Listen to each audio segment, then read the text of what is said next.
तुम्हारे सहयोगी निजाम जो हैं वो उन्होंने पीसीसी चीफ गोविंद सिंह डोटासरा से खास बातचीत की है। यहाँ पर चले आगे बढ़ रहे हैं और उधर मोदी सरनेम को लेकर विवादित टिप्पणी के मामले में राहुल गांधी को गुजरात हाईकोर्ट से राहत नहीं मिली है। हाईकोर्ट ने राहुल गांधी की पुनर्विचार याचिका खारिज कर दी और अब राहुल गांधी जो है वो सुप्रीम कोर्ट का दरवाजा खटखटाएंगे और साथ ही उनके ऊपर गिरफ्तारी की तलवार भी लटक रही है।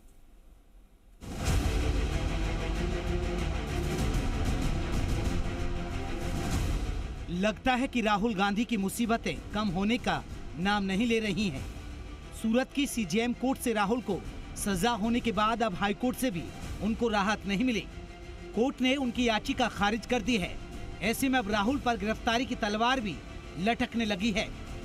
अब उनके पास सुप्रीम कोर्ट में याचिका दायर करने का विकल्प है।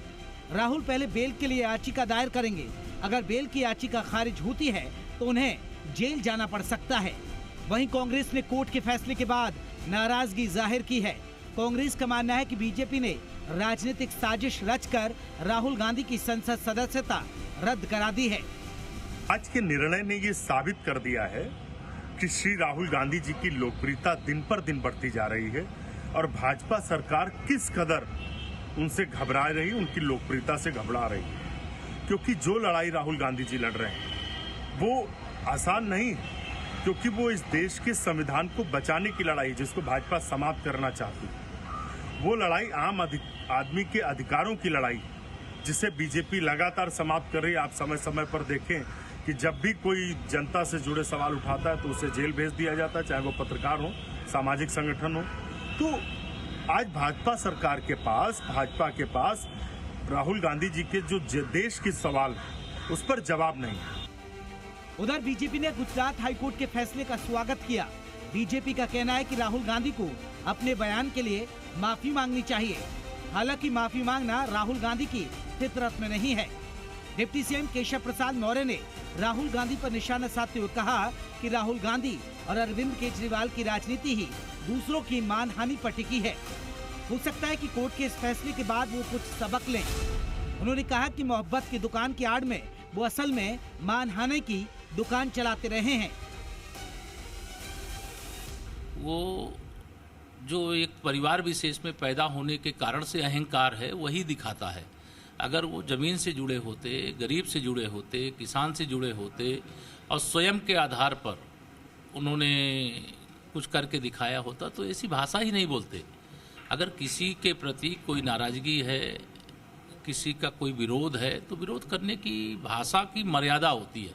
क्योंकि लोकतंत्र है, लोकतंत्र में कोई भी दल, कोई भी व्यक्ति किसी के खिलाफ बोल सकता है, लेकिन बोलते समय उसे इस बात का ध्यान रहना चाहिए कि हम जो बोल रहे हैं वो पूरा देश सुन रहा है।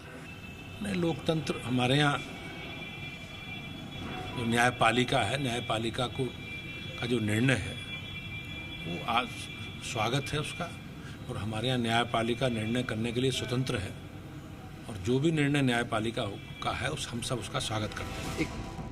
आपको बता दें कि 2019 में लोकसभा चुनाव प्रचार के दौरान कर्नाटक की एक रैली में राहुल गांधी ने मोदी उपनाम को लेकर एक विवादित बयान दिया था, जिसके बाद बीजेपी विधायक और गुजरात के पूर्व मंत्री पूर्णेश मोदी ने राहुल गांधी के खिलाफ मानहानि का मामला दर्ज कराया था। 23 मार्च को मामले में निचली अदालत ने उन्हें 2 साल की सजा सुनाई थी और राहुल गांधी की संसद सदस्यता चली गई थी। और अब हाईकोर्ट से भी राहुल को तगड़ा झटका लगा है। ब्यूरो रिपोर्ट, जी मीडिया।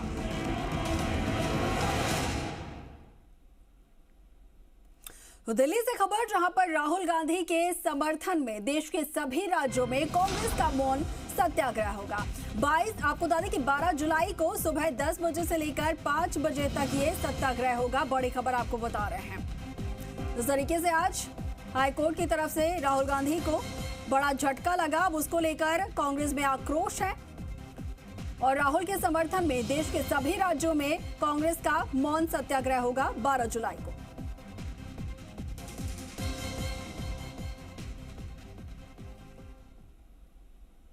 एक और बड़ी खबर आपको बता रहे हैं जो कि दिल्ली से सामने आ रही है। बीजेपी संयुक्त मोर्चा की कल दिल्ली में बैठक होगी। सभी मोर्चों के अध्यक्ष प्रभारी मौजूद रहेंगे बैठक में।